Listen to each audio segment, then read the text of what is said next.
കുടുംബ പ്രശ്നം എത്രയാണ് കല്യാണം നാട്ടിൽ നടക്കുന്നത്? നമ്മൾ കേൾക്കാലോ, എത്രയോ ഫാമിലി കല്യാണത്തിന് അറ്റൻഡ് ചെയ്യാൻ പോവാണ്, കല്യാണത്തിന് പോവാണ്. ഈ പോയ കല്യാണങ്ങളൊക്കെ ഒരു മാസം നീളുന്നതിന്റെ മുമ്പ് തൊലാക്കായി പോകുന്നുണ്ട്. തൊലാക്കിന് ആരും പോണില്ല അറ്റൻഡ് ചെയ്യാൻ. അത് ആരും അറിയാതെ ഇങ്ങനെ നടന്നുകൊണ്ടിരിക്കുകയാണ്. ഇഷ്ടം പോലെ പെർസെന്റേജ് കൂടിയിട്ടുണ്ട്. തൊലാക്ക് കൂടാണ്. എന്തേ പ്രശ്നം? വളരെ കുറഞ്ഞ നിസ്സാര കാര്യം ഉണ്ടാവുള്ളൂ. അത് അങ്ങോട്ടും ഇങ്ങോട്ടും കുടുംബങ്ങൾ തമ്മിൽ ഈഗോ. നമ്മളൊക്കെ രക്ഷിതാക്കന്മാരാണല്ലോ, ഉമ്മമാരുണ്ട്, ഭർത്താക്കന്മാരുണ്ട്, ഭാര്യമാരുണ്ടല്ലോ ഇത് കേൾക്കുന്നവർ. എന്തെങ്കിലും ഒരു കുടുംബ പ്രശ്നമുണ്ടായാൽ ആ കുടുംബ പ്രശ്നം നമ്മുടെ വീടിന്റെ ഉള്ളിൽ ഒരു ഭാര്യയും ഭർത്താവും ഒരുമിച്ചിരുന്ന പ്രശ്നം പരിഹരിക്കേണ്ടതിന് പകരം മൂന്നാമതൊരാളിന്റെ നാലാമതൊരാളിന്റെ ചെവിയിലെത്തുകയും അത് അഞ്ചാമിന്റെയും ആറാമിന്റെയും മഹല്ലുകാരന്റെയും നാട്ടുകാരുടെയും ചെവിയിലെത്തുകയും എന്നിട്ടത് പിന്നെ കുടുംബ കോടതിയിലെത്തുകയും അങ്ങനെ കോടതി വരാന്തകളിൽ ത്വലാഖ് വാങ്ങിച്ചു കിട്ടാൻ വേണ്ടി നെട്ടോട്ടമോടുന്ന അവസ്ഥയിലേക്ക് ഉമ്മത്തിന്റെ സംസ്കാരം മതപ്പതിച്ചത് എത്ര വലിയ നാണക്കേടാണ്. നമ്മുടെ പള്ളിയുടെ മെഹ്റാബിൽ നിന്ന് പരിഹരിക്കേണ്ട പ്രശ്നങ്ങൾ എന്തേ കോടതിയിലെത്തിയത്? സുബ്ഹാനല്ലാഹ്, ചെറിയ ചെറിയ പ്രശ്നങ്ങൾ വരുമ്പോ ഉമ്മമാര് പറഞ്ഞു കൊടുക്കുന്നുണ്ടോ? മോളെ, എന്തെങ്കിലും പ്രയാസം വന്നാൽ മോളവിടെ ക്ഷമിക്കണം. ഇത് ഉമ്മ പറഞ്ഞെടുക്കുന്നുണ്ടോ? വാപ്പ പറയാം, ഞാൻ എങ്ങനെ വളർത്തിയ മോളാണ്, മോൾക്ക് അങ്ങനെ പ്രയാസം ഉണ്ടെങ്കിൽ മോൾ അടുത്ത ബസ്സിന് കയറിപ്പോന്നോ, അല്ലെ വാപ്പ വണ്ടി അയക്കുന്നു. എന്താണ് ഈ പറയുന്നത്? എന്താണ് ഈ ധാർഷ്ട്യം? എന്തിനാണ് ഈ ധിക്കാരം കാണിക്കുന്നത്? ജീവിതം കൊണ്ടുള്ള പന്താട്ടം എന്തിനാണ്? ഏതെങ്കിലും ഒരു ഉമ്മ പറഞ്ഞിട്ടുണ്ടോ മോളെ, എന്തെങ്കിലും അരുതാത്തത് നിന്റെ ഭർത്താവിന്റെ വീട്ടിൽ നിനക്ക് അനുഭവിക്കേണ്ടി വന്നാൽ വാപ്പ മകളോട് പറഞ്ഞിട്ടുണ്ടോ മോളെ, അവിടുത്തെ കുറ്റവും കുറവും ഇവിടെ വന്ന് പറയല്ല മോളെ, നീ ക്ഷമിക്കണം, മകൾ ക്ഷമിക്കണം, ഉള്ളതുകൊണ്ട് പൊരുത്തപ്പെട്ട് ജീവിക്കണം മോളെ, ഇല്ലായ്മ അവിടെ നിന്ന് പറയല്ലേ, സന്തോഷം പറഞ്ഞാൽ മതി മകളെ എന്ന് ഏതെങ്കിലും ഒരു ഉമ്മയും വാപ്പയും സ്വന്തം കെട്ടിച്ചയക്കുന്ന മക്കൾക്ക് ഉപദേശം കൊടുക്കാറുണ്ടോ? ഒരു പ്രശ്നം ഉണ്ടാകുമ്പോഴേക്കാണ്ട് ഈ എന്താണ് കിബിർ, നാലാള് വണ്ടിയിൽ അവിടുന്ന് ഇവിടുന്ന് നാലാൾ അവിടുന്ന് അങ്ങോട്ട്, എന്നിട്ട് പത്രാസ് കാണിക്കാം. നമുക്കെന്താ കുറവ്? ആരുടെ മുമ്പിലാണ് ഈ കാണിക്കുന്നത്? ആരുടെ മുമ്പിലാണ് ഈ കാണിക്കുന്നത്? റഹ്മാനായ അല്ലാഹുവിന്റെ കാരുണ്യത്തിന്റെ അണമുറിയാത്ത പ്രവാഹം എങ്ങാനും അല്ലാഹു ഒരു സെക്കൻഡ് നേരം തടഞ്ഞു നിർത്തിയാൽ നമ്മുടെ പത്രാസ് കഴിഞ്ഞില്ലേ, നമ്മുടെ അഭിമാനം കഴിഞ്ഞില്ലേ, എല്ലാം കഴിഞ്ഞു. അല്ലാഹുവിന്റെ റഹ്മത്തിന്റെ ഒരു അപാരമായ റഹ്മത്ത് കൊണ്ടാണല്ലോ നമ്മൾ അഹങ്കാരം കൊണ്ട് സംസാരിക്കാൻ ഉപയോഗിക്കുന്ന നാവും ചലനവും വാക്കുകളും ചിന്തകളും പോലും അല്ലാഹു തആല കോടാനുകോടി സെല്ലുകൾ തലച്ചോറിൽ വെച്ചതിനെ ഒന്നിനെ അല്ലാഹു നശിപ്പിച്ചാൽ, ഒരു നെർവ് സിസ്റ്റം തകരാറിലായി പോയാൽ പിന്നെ നീ പറയുന്നത് എന്തോന്ന് നിനക്ക് പോലും അറിയാത്ത ഭ്രാന്തനായി മാറാൻ അല്ലാഹു തആല ഒരു ചെറിയൊരു പിടുത്തം പിടിച്ചാൽ മതി. എന്തിനാണ് ധിക്കാരം? സമ്പത്തിന്റെ പേരിലോ മുതലുണ്ടായതിന്റെ പേരിലോ? ഇബ്നു അബ്ബാസ് റളിയല്ലാഹു അൻഹു പറയുമായിരുന്നു, അല്ലാഹു തആല പറഞ്ഞ ചില ക്രൈറ്റീരിയൻ മനുഷ്യൻ മാറ്റിമറിക്കുന്ന ഒരു അവസ്ഥ വരും. അല്ലാഹു പറയുന്നു, ഇന്ന അക്രമക്കും ഇൻദല്ലാഹി അത്ഖാകും. പടച്ചോനെ, ഈ ഹദീസ്, ഈ അസർ വായിച്ചു നോക്കി എനിക്ക് തോന്നി നമ്മളെ പറ്റിയാണോ ഈ പറയുന്നത്? 1400 കൊല്ലം മുമ്പ് റഈസുൽ മുഫസ്സിരീൻ ഇബ്നു അബ്ബാസ് റളിയല്ലാഹു അൻഹുമാ അവർ പറയാ, ഖുർആൻ ഇങ്ങനെ പറഞ്ഞു, ഇതൊക്കെ ഇങ്ങനെയൊക്കെയാണ് കാര്യങ്ങൾ, മനുഷ്യന്മാരാണ് തിരുത്തിയത് ഇങ്ങനെയൊക്കെയാണ്. എന്താ അതിലൊന്ന്? ഇതാണ്. 3 വിഷയങ്ങളുണ്ട്. ഒന്നിതാണ്, ഇന്ന അക്രമക്കും ഇൻദല്ലാഹി അത്ഖാകും. നിങ്ങളുടെ അടുത്ത് ഏറ്റവും വലിയ ഇമേജും പ്രസ്റ്റീജും ഒക്കെ ഉള്ള ആൾ ആരാണ്? അത്ഖാക്കും, നിങ്ങളിൽ അല്ലാഹുവിനെ ഏറ്റവും കൂടുതൽ സൂക്ഷിക്കുന്ന ആൾ, അയാൾക്ക് അള്ളാന്റെ അടുത്ത് സ്ഥാനമുള്ളൂ. ഇതാണ് അള്ളാഹ് പറഞ്ഞത്, അല്ലേ? മനുഷ്യന്റെ സമത്വം പറയുന്ന ഒരു ആയത്തിലാണ് പറയുന്നത്, അല്ലേ? ഇന്നാ ഖലഖനാകും മിൻ ദക്കരിൻ വഉൻസാ വജഅൽനാകും ശുഊബൻ വഖബായില ലിതആറഫു ഇന്ന അക്രമക്കും ഇൻദല്ലാഹി അത്ഖാകും. അപ്പോൾ ആർക്കാണ് ഏറ്റവും വലിയ കറാമത്ത്, ഏറ്റവും വലിയ ബഹുമാനം, ഏറ്റവും വലിയ ആദരവ് ആർക്കാണ്? അത്ഖാക്കും, നിങ്ങൾ അല്ലാഹുവിനെ തഖ്വ ചെയ്ത് ജീവിക്കുന്നവർക്കാണ്.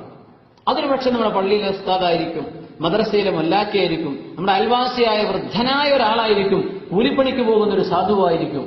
അങ്ങനെക്കാവാലോ, മുതലാളിയുമാവാം അല്ലാത്തവരുമാകാം. കുറച്ചവനെ ഇബ്നു അബ്ബാസ് എന്ന് പറയുന്ന ജനങ്ങളത് മാറ്റും. എങ്ങനെയാ മാറ്റുക? ഇന്ന അക്രമക്കും മഅദൂക്കും ബൈത. നിങ്ങൾ ഈ വലിയ ആളെന്ന് പറഞ്ഞാൽ വലിയ പേരല്ല ആളാണ് വലിയ ആള് എന്ന് ജനങ്ങൾ ഇത് മാറ്റും എന്ന് 1400 കൊല്ലം മുമ്പ് ഇബ്നു അബ്ബാസ് റളിയല്ലാഹു അൻഹു. മനുഷ്യൻ ഇതിന്റെ പേരിൽ അഹങ്കരിക്കുന്ന അർത്ഥം. നാട്ടിലൊക്കെ അതാണല്ലോ. വലിയ വീട് വെക്കുക, അല്ലെങ്കിൽ വലുതാവുക, അല്ലെങ്കിൽ സമ്പത്ത് കുറച്ചുണ്ടായി അതിന്റെ പേരിൽ അഹങ്കരിക്കുക. അള്ളാഹുവിന്റെ നിഅമത്തും ശുക്റും ചെയ്ത് ജീവിച്ചാൽ അള്ളാഹു നിഅമത്ത് തരും. അഹങ്കരിക്കേണ്ടതുണ്ടോ?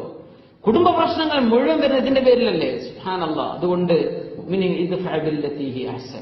എന്തെങ്കിലും പ്രശ്നങ്ങളുണ്ടെങ്കിൽ ഒന്ന് താഴ്ന്നു കൊടുക്കി, നമ്മളായിട്ടൊന്ന് വിട്ടുവീഴ്ച ചെയ്ത് കൊടുക്കി. വിവരമില്ലാത്ത ആളുകൾ എന്തെങ്കിലും വിളിച്ചു പറയുമ്പോൾ അതിനൊന്നും പ്രതികരിക്കാൻ നിൽക്കല്ലേ. നമ്മൾ താഴ്ന്നു കൊടുക്കി. നന്മ കൊണ്ട് തിന്മയെ നേരിട്ട് അള്ളാഹുവിന് തൗഫീഖ് ചെയ്യുമാറാകട്ടെ.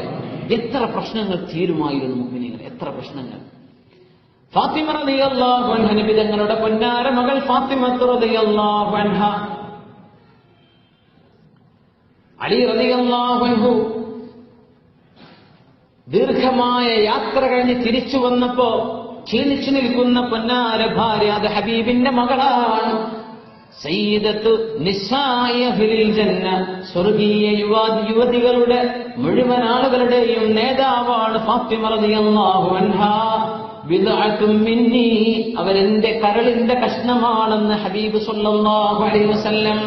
വന്നപ്പോ ഫാത്തിമ ബീവി റളിയല്ലാഹു അൻഹ വല്ലാതെ ക്ഷീണിച്ച് അവശയായി കിടക്കാൻ. മക്കളും വല്ലാതെ ക്ഷീണിച്ചു.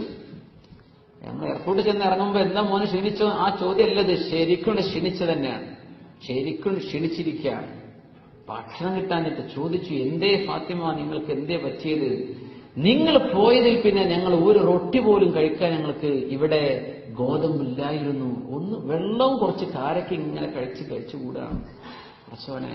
അപ്പൊ ചോദിച്ചു സ്വന്തം ഭാര്യയും ഹബീബിന്റെ മകളുമായ ഫാത്തിമ റളിയല്ലാഹു അൻഹയോട്. ഈ ഒരു ചോദ്യം ചോദിച്ചിട്ടില്ലെങ്കിൽ ഹദീസ് നമുക്ക് കിട്ടൂലായിരുന്നു. അലി റളിയല്ലാഹുവിനെ ചോദിച്ചു, അതൊന്നും ആദ്യം പറഞ്ഞു കൊടുത്തിട്ടില്ല ഫാത്തിമ റളിയല്ലാഹു. ഈ ചോദ്യം ചോദിച്ചപ്പോഴാണ് മറുപടി വന്നത്. ചോദിച്ചത് ഇതാണ്, അങ്ങനെയെങ്കിൽ ഫാത്തിമ, നിങ്ങൾക്കറിയില്ലയോ, ഞാൻ യാത്ര പോകുമ്പോ എത്രയോ ദിവസങ്ങൾ കഴിഞ്ഞല്ലേ തിരിച്ചു വരാൻ കഴിയൂ. അങ്ങനെ വരുമ്പോ ഇവിടെ ഗോതമ്പോ നിങ്ങൾക്ക് ആവശ്യമായ ഭക്ഷണമോ ഇല്ലാതെ വന്നാൽ നിങ്ങൾക്കത് എന്നോട് ചോദിക്കാമായിരുന്നില്ലേ? ഞാനത് വാങ്ങിച്ചു തന്നിട്ടല്ലേ പോകുമായിരുന്നുള്ളൂ. എന്തേ നിങ്ങൾ എന്നോട് ചോദിക്കാതിരുന്നത്? ഉമ്മമാരും പെങ്ങന്മാരും ചെവി തുറന്ന് കേൾക്കണം, രക്ഷിതാക്കന്മാർ ശരിക്കറിയണം. ഫാത്തിമ റളിയല്ലാഹു അൻഹ പറഞ്ഞു കൊടുക്കുന്ന മറുപടി, അലിയെ, നിങ്ങൾക്ക് എന്നെ എന്റെ ഉപ്പ വിവാഹം ചെയ്തു തരുന്ന അന്ന് രാത്രി എന്റെ ഉപ്പ റസൂലുള്ളാഹി സ്വല്ലല്ലാഹു അലൈഹി വസല്ലം എന്നോട് പറഞ്ഞു, മോളെ, നാളെ നീ അലിയുടെ ഭാര്യയായി ജീവിക്കാൻ പോകുന്നവളാണ്. അലി റളിയല്ലാഹു അൻഹുവിന്റെ വീട്ടിലേക്ക് പുതുനാരിയായി കടന്നു പോകുന്നവളാണ്. മോളെ, ഉപ്പാക്ക് ചില ഉപദേശങ്ങൾ മോളോട് ചെയ്യാനുണ്ട്. നിന്റെ ഭർത്താവ് നിനക്ക് ഏതൊന്ന് കൊണ്ടുതരുന്നുവോ അത് നീ സന്തോഷത്തോടുകൂടെ കൈനീട്ടി സ്വീകരിക്കണം. പെണ്ണുങ്ങൾ ശരിക്ക് കേൾക്കണം. ഇത് മോഡൽ പോയി ഇത് പറയല്ലേ. ഇത് അയലോക്കക്കാരുടെ അത്ര സാരിന്റെ വില അയച്ചില്ലല്ലോ, ആ ചുരിദാറിന്റെ കോല അയച്ചിട്ട് പറയല്ലേ, സന്തോഷത്തോടെ സ്വീകരിക്കുക. എന്തൊന്ന് നിന്റെ ഭർത്താവ് നിനക്ക് കൊണ്ടുതരുന്നുവോ അത് നീ സന്തോഷത്തോടെ സ്വീകരിക്കണം. രണ്ടാമത്തെ ഉപദേശം, നിനക്ക് എന്തെങ്കിലും കൊണ്ടു തന്നിട്ടില്ല എങ്കിൽ അത് നീ ഭർത്താവിനോട് ബുദ്ധിമുട്ടിക്കരുത്. കഴിയാത്തത് കൊണ്ടായിരിക്കും മോളെ എന്ന് മോള് മനസ്സിലാക്കണം. അങ്ങനെ എന്റെ ഉപ്പ എന്നോട് പറഞ്ഞതിന്റെ പേരിലാണ് ഞാൻ അങ്ങയോട് ചോദിക്കാതിരുന്നത് എന്ന് ഫാത്തിമത്തു സഹ്റാ റളിയല്ലാഹു അൻഹ. ഇതല്ലേ നമ്മുടെ ഉമ്മത്തിന്റെ മാതൃക? ഇങ്ങനെ ഒരു മാതൃക ഉണ്ടാകുമ്പോ എവിടെന്നാ പിന്നെ പ്രശ്നങ്ങൾ ഉണ്ടാകുന്നത്? റൊമാൻറ്റിക്കായിട്ട് ചിന്തിച്ച് ജീവൻ എന്ന് പറഞ്ഞത് പാട്ടുപാടി ആനന്ദിച്ചുല്ലസിക്കുന്ന സിനിമക്കാരൻ കാണിച്ചു തരുന്നതാണ് ജീവിതമെന്ന് മക്കളും കുട്ടികളെന്ന് വിചാരിച്ചു പോയിരിക്കാൻ. ഏതെങ്കിലും വാപ്പമാർ കഴുത്തിൽ താങ്ങാവുന്നതിലുമേറെ സ്വർണം ചാർത്തിക്കൊടുത്ത് സ്വന്തം മക്കളെ കെട്ടിച്ചയക്കുമ്പോ ഏതെങ്കിലും ഒരു ഉമ്മ വിവാഹ ജീവിതത്തെ സംബന്ധിച്ച് മകൾക്ക് ഉപദേശം കൊടുത്തിട്ടുണ്ടോ? ഏതെങ്കിലും ഒരു വാപ്പ, മോളെ വന്ന് വാപ്പാനെടുത്ത് വന്നിരിക്കും, മോളോട് ചില കാര്യങ്ങൾ വാപ്പാക്ക് ചോദിക്കാനും സംസാരിക്കാനുണ്ട്, മോളോട് പറഞ്ഞു കൊടുത്തിട്ടുണ്ടോ? എന്താണ് ഈ ജീവിതം? നമ്മൾ ആകെ തലതല്ലി ഇടങ്ങാറാകുന്നത് സ്വർണ്ണം ഉണ്ടാക്കാനാണ്. സ്വർണത്തിന്റെ വില അങ്ങനെ കൂടാണ്, നമ്മുടെ വേദാറിന്റെ കഥപ്പ് കൂടും ചെയ്യാം. എന്നിട്ട് ഈ പോകുന്ന മക്കൾ ഇങ്ങനെ തൊലാക്ക് ചൊല്ലി പിറ്റത്തെ മാസം കൊണ്ട് തിരിച്ചു വന്നാൽ എന്താണ് ഇതിന്റെയൊക്കെ വിഷമം? എവിടെയാണ് ഈ സങ്കടം കൊണ്ടുപോയി വെക്കുക? കെട്ടിക്കാനാപ്പോ ഇടങ്ങാറാവണത്. കെട്ടിച്ച് കഴിഞ്ഞിട്ട് അവർക്ക് സമാധാനം ഇല്ലെങ്കിൽ എന്താണ് അവസ്ഥ? ഇതിനൊക്കെ എന്താ പ്രശ്നം വരുന്നത്? കുറച്ച് വാക്ക്, ഉമ്മ അങ്ങനെ പറഞ്ഞു, വാപ്പ അങ്ങനെ പറഞ്ഞു, ഭർത്താവ് ഇങ്ങനെ പറഞ്ഞു, ഒരു പെങ്ങൾ ഇങ്ങനെ പറഞ്ഞു, ഭർത്താവ് എന്തിനാണ്? മനുഷ്യന്മാരല്ലേ നമ്മളൊക്കെ? ആരും മലക്കുകളല്ല, നമ്മളൊക്കെ മനുഷ്യന്മാരാണ്. To err is human. തെറ്റുപറ്റൽ സ്വാഭാവികല്ലേ? മാപ്പാക്കി കൊടുക്കിൻ, ക്ഷമിച്ചു കൊടുക്കിൻ.